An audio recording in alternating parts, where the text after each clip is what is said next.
LIC music purchase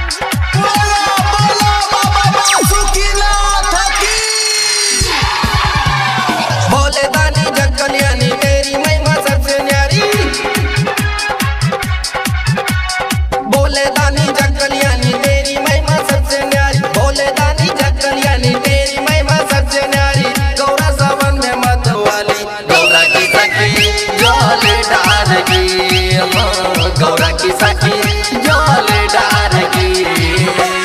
बोले दानी जग कल्याणी तेरी महिमा सबसे न्यारी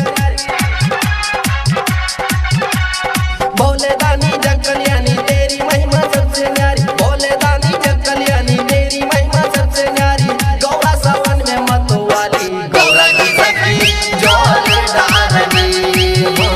गौरा की सखी जोल डार की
एलआईसी म्यूजिक रिकॉर्डिंग स्टूडियो